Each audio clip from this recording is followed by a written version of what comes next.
Welcome to the Win, Make, Give podcast, season 2, all about winning. I'm here with Chad Himes and Bod Stewart, and ladies and gentlemen, they are winners. They are winners. I feel pretty good about that. Is that a compliment, right? That might be the nicest thing he said about you all day. I know. There's something backhanded coming down the pipe. You guys know who else was a winner? Charlie Sheen. And I wasn't who I was thinking of, but good guess. This gentleman, he was born in 1850. His name was Caesar Ritz. R-I-T-Z. He did not make the cracker. No. Ladies and gentlemen, he eventually became known as the king of hotels. Aha. This individual opened 3 hotels in Europe. London, Paris, and I don't know where else. Somewhere else. Maybe they're both in London. I don't know. He passed away in 1918. However, in 1927, a developer named Edward Weiner actually bought the rights to the Ritz Carlton brand name. And they started renting rooms at $15 a night in Boston. The Ritz Carlton brand expanded to Philadelphia, New York City, and many others. But the Great Depression decimated all of them except for the original Boston hotel. The Ritz Carlton was extremely formal, Chad, which means Bob Stewart and I would not have been invited. There was dress codes that were enforced. Women could not eat alone in its cafe until 1970. Unescorted women were not allowed in the hotel's bar, which blows me away. Today, fast forward, the Ritz Carlton is a subsidiary of the Marriott Hotel Group. Okay. When you think, have any of you guys ever stayed at a Ritz hotel? I have once. I don't think I have, because I'm pretty sure I'd remember if I did. Okay. So, nice hotel. They think about the little things. The CEO of the Ritz Carlton, more present day, wrote a book. Okay. And I went and I dug up some of the quotes from his book. I want to share a few of them with you, and then I'll actually get to the point of today's podcast. The CEO and author of the book was named Horst, H-O-R-S-T, Schulze, S-C-H-U-L-Z-E, and I'm sure I'm butchering that. It don't matter. Okay, here's what he said. After analyzing thousands upon thousands of comment cards and surveys over the years, I can tell you that 2% of customers simply cannot be pleased. They're clearly irrational. They want things you can't afford, or they want things that'll irritate the other 98%. I call this small population the jerk factor. Yeah. That's going to be a term we're going to start using. We know this. We if you run a business at any scale, you know this. In fact, I read something not too long ago about Sprint cell phone carrier, right? Yeah, they fired like 2% of their customers. Yeah, they went out and found the 2% that were making up the vast majority of their problems and their calls and their support issues, and they just let them go. They just sent them a letter that said, hey, unfortunately, we're unable to continue servicing your account. See you later. Some of it wasn't the customer's fault. Some of it, they just couldn't ever figure out the issue, whatever that might be, and they just said, hey, it was easier just to move on. That's a good lesson. Another one. Loyalty is not cemented by extra points, gimmicks, or goodies. It is rather confirmed by fulfilling the customer's expectations every time they make contact with us. I love that. Sometimes a customer service problem, or any defect for that matter, is rooted as much as 5 steps away from where it shows itself. One solitary person at a counter somewhere can't solve it alone. It needs to the best thinking of everyone connected to the process, because they are fully committed to giving the customer every reason to keep coming back again and again. He said, service always implies caring. I find that simple sentence pretty profound. Absolutely. Short S- and sweet. Service always implies caring. When you provide great service, it just says you care about your brand and your customer and your employees, right? And your I mean, think P&L. about every time you've ever gotten less than great service or even bad service somewhere. Mm-hmm. It was probably from an employee at that uh, organization that didn't give a rat's ass, right? They Yeah. just didn't care. Correct. So true. He said, I won't settle for less than the vision. No excuses allowed, either from myself or those who work with me. I got to ask you a question, everybody. Sounds like you. Are you going to settle for less than the vision? Are you going to allow excuses from those, yourself, from the people around you? You had a different way of saying this, Ben, but you always said something just like this. Do you remember what it was? Yeah, it was about you wouldn't let anybody jeopardize the mission, Yeah. right? I mean, you always said that no one person was going to ever jeopardize the mission, and that's exactly what I'm hearing in this quote right here. Yeah. Yeah. Okay. I'm going to keep going. Okay. If a customer's first 4 contacts with our hotel go well, for example, the phone reservation, the doorman, the bellman, and the front desk, there will be virtually no complaints thereafter. Interesting. First 4 contacts. Think about that, and whatever your business is, what are those first 4 opportunities to make contact with the customer? You're basically buying grace Yep. with every great contact with the customer. So after you've bought a certain amount of grace, everything else is no worries, Right. no bothers, right? Hakuna Matata. It's a wonderful phrase, Bob. It means no worries. You know for how Rest of your long? days? Yeah, exactly. Yeah. And I've seen that one. Yes, he didn't sing it though, at least. Keep going. Do not go back now. If the customer's first 4 contacts with the hotel go well, there will virtually be no complaints thereafter. Mm. Lastly, the old phrase, we've never done it that way before, has no place in a healthy organization. Mm-hmm. Innovation is often squelched in the name of tradition. Think about that in your company. Are you squelching the innovation with your traditions? The old phrase, we've never done it that way before, has no place in a healthy organization. Innovation is often squelched in the name of tradition. Which brings me to something, it's not a quote, but it's a rough interpretation of a story from an interview of Horst. He said, my job as CEO of Ritz Carlton is to ensure the vision, profitability, growth of the company happens, and, Bob Stewart, that all the towels are straight on the rack. I want you guys to think about that. The CEO of the company, the highest paid individual that has the most to lose, so to speak, right? Yep. He said his job is to ensure the vision, growth, profitability of the company, and to make sure that all the towels are straight on the rack. Boy, we've heard that in a different way before around here. What that means to me, ladies and gentlemen, is that the CEO's job is to ensure that details matter. When it touches the customer, every little thing matters. Everything in the middle, the reports, the accounting, the processes, the billing, like that stuff can be hired out. But you never hand out the job of growth and vision or the towels are straight on the rack. I mean, to me, that's like inspecting what you expect. Or something. That's like getting all the way down and just making sure those details never, basically that person doing that job isn't jeopardizing the mission or isn't. Sounds to me like he's everything from janitor to CEO. He's going to go into those rooms and make sure those towels are straight if that's what he needs to do to make sure the experience is right for the customer. I think he's saying he's janitor and CEO. He's not everything in between.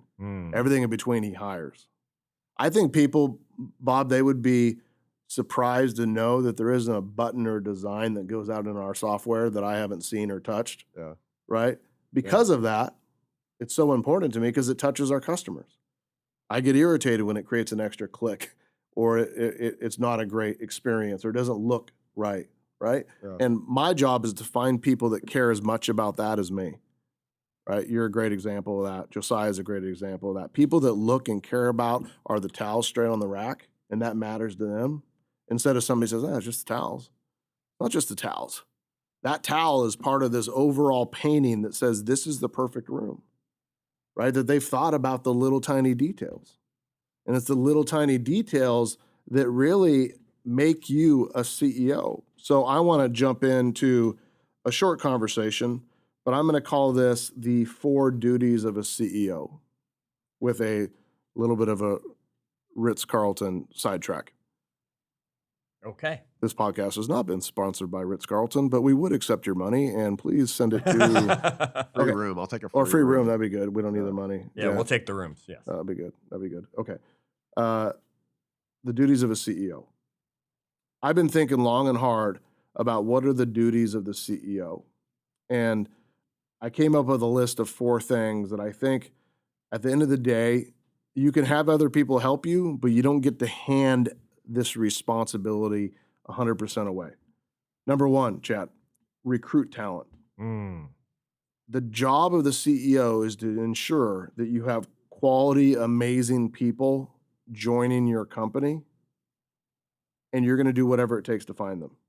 Okay. But is the CEO the one doing the recruiting?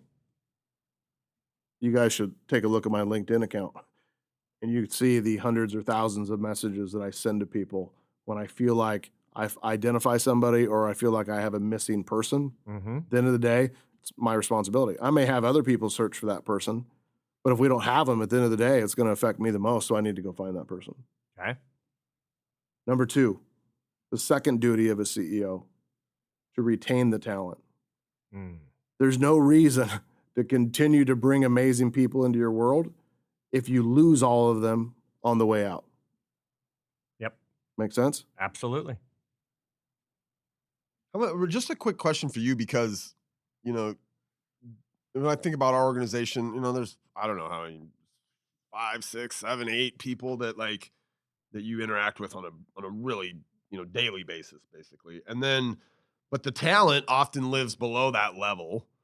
Like how much do you have your hands at that next level of talent? Are you, and I know the answer to this, I just want people to hear this answer. Like how much effort are you putting into retaining those people yourself versus having your leaders retain that talent below them? Did you have a relationship with your grandma? Yeah. You did? Yeah. Did she reach out to you? No, not really. Mine did all the time. Okay. Thank you. You can shift the conversation. My grandma had 27 grandchildren. I was like number 25. She could hardly remember my name by the end. I was the oldest and first of the grandchildren. Okay. So back to my point. Thanks for ruining it, Bob. Did you have a great grandma? I did. Did you know that one very well? Yeah. Grandma Lauer. Actually, ladies and gentlemen, I'm gonna go. I never knew my great grandma. Okay. I never knew my great grandma, but I knew my grandma. Okay. And my grandpa taught me to drive. Okay. And my grandpa took me fishing, and my grandpa took me hunting, right? Those sort of things. So what I was thinking about is in your organization, you're the grandparent. Okay. And the person that reports to you are your kids, and the next layer are your grandkids. Got it. Which means you get to give them sugar and send them back to the kids. No, it means you have a relationship all the way to the grandkids. Yes, which you then give the grandkids sugar and give them back to their parents to take care of. Yes. That next level down, that's your kids' grandkids. Yeah, okay. Right? So I would say it's our responsibility to maintain the relationship 2 levels down. Okay. That make sense? Yeah. Okay. Because you probably have enough people that if you can keep that talent on board, like the stuff happening behind that is important, but not as important as that second level of talent. Well, if the second level, the level right below us, quits, I know who I have in my pocket to promote and replace. Got it. I also have a relationship with those people on the third level. So if the second person quits, the third level people don't go with that person. I'm maintaining the security of our family and retaining these people at least 2 levels down. Got it. Now I got to teach my people to do the same thing. We're 2 levels down, and their people for 2 levels down, right, to create that retention. Yep. Number 3, productivity. So the number 3 duty of a CEO is productivity. Okay. 2 types of productivity. Personal productivity, Chad. Okay. I have a responsibility to be personally productive. Why? Because I'm an example to everybody, right? I have massive impact on the organization, and it's important that I'm the painted my face blue, Braveheart guy in the front, yelling to everybody, "We got this, follow me." So I have to be personally productive. Okay, so CEO doesn't mean you get to now go sit in the fancy chair. You still have to be productive. Might mean I'm doing different things. Yep. But I have to be personally productive. And second, I have to ensure the productivity of the people that report to me and that report to them. Okay. How do I ensure that my people are productive? Making sure that your salespeople are hitting quotas, Yep. and your marketing people are driving enough leads, and your accounting is done in a timely manner, and you're working through those things. That's the responsibility of the CEO, productivity. Okay. Lastly, manage the profit and loss, the P&L, Okay. the budget, the financial stability, security. That's the fourth duty of a CEO, Chad. And this is what's separating, I think, many members of our audience from just being a business owner to being a CEO of their business, is a lot of them aren't running profit and loss or managing their profit and loss. They're just clicking it and look and saying, okay, I have one, but they're not necessarily managing it. So talk to us about how you can manage a profit and loss as the duty of a CEO. One of the friends that I spoke to not too long ago said, I decided to make profit a line item on my budget. Okay. That's another way of like restating the profit first book. Right. Pay myself first. Yeah. Yeah. But he said, I'm going to make profit a line item on my budget. So I know that I have to make 10 grand or 100 grand or $1 million a month or whatever it is in profit. And he makes all of his bills and all of his productivity work around that number. Okay. A CEO says they're going to set a standard, right, for their profit and loss. Yep. That they're going to hold the business to a standard, and they are going to invest or spend when they have excess above that standard to invest back in the business. Okay. Too many people sit back and say, no, do you have a lot of profit? Well, I could, but I'm investing back in my business. No, what you're really doing is you're overspending, and you're justifying it by saying that you're investing in your business. When you pick a spot to say, my business has to operate at 20% margin or whatever, everything above that you can invest because you decided that's where your needle's at. You're managing your P&L. If you know where you're at for the month, your expenses, your reserves, your profit, you're managing your P&L. Okay. If you don't know that, you're not. Your business and your money is managing you, and it becomes stressful. You don't calculate this number and put it on the spreadsheet and collect all the Ross and his team does that in our world, but you're very closely tied to that. Oh, yeah. I know the profitability of the vast majority of our place partners by heart. I know the amount of profit that our software companies make every month by heart, right? I know that. I know our market centers, our real estate brokerages, our mortgage companies. I know those numbers. I'm always looking at it. It's important to me because that's how I'm going to measure success in our company, because that profit is what allows me to do good, to give money away, to give people raises, to hire more people, to invest, to protect ourselves. It's such a key metric. To do a podcast where we pay to do it instead of worrying about an That kind income of on it. stuff. Yeah. Right? Those are the four duties, Chad, Okay. of a CEO. So they were recruit talent, retain talent, productivity, and manage the profit and loss. And one of the things I always like to bring this back to is we're not only talking business when we're here at Win, Make, Give. We talk health, wealth, leadership, legacy. We're talking this, take it home too. Okay, maybe you're not recruiting talent at home, right? You have your family already. Ben might, But you have to retain the talent, right? I mean, my wife is the CEO of our household, basically. So there has to be a retention to make sure that we both want to stay in the relationship, right? There's the productivity of the household, whatever that is becoming. And folks at home, you need to be managing your profit and loss as well, the exact same way Ben described it. Don't just make up what you're doing with the money and justify and have excuses. It's, no, we look to make this every month, and everything beyond that we can reinvest in our family for the opportunities that are out there. So understand the duties of a CEO, absolutely in the true sense of the word of what the CEO does in a business, but take it home with you as well. Bob, what are you thinking about after Ben covered all of these? My 4-year-old is supremely talented, and he's told me like once a week that he hates this family and he's leaving. So I think I need to put a little work into retaining that guy. He's going to be a big part of the family. I sure as heck hope so. And we hope you remain a part of our family here at Win, Make, Give, joining us in our Facebook group, winmakegive.com or facebook.com/group/winmakegive. Or as I was saying, you can always just come to our website, winmakegive.com, find links to the episodes, the series that we've done. and our social media platforms. We hope you share this with the CEO of your world. Who is it that is your CEO that you're working with? Make sure they know the duties of a CEO. Or who do you know that's about to go stay at a Ritz Carlton? Send them this so they know what to expect before they get there. Until our next episode, as always, do good.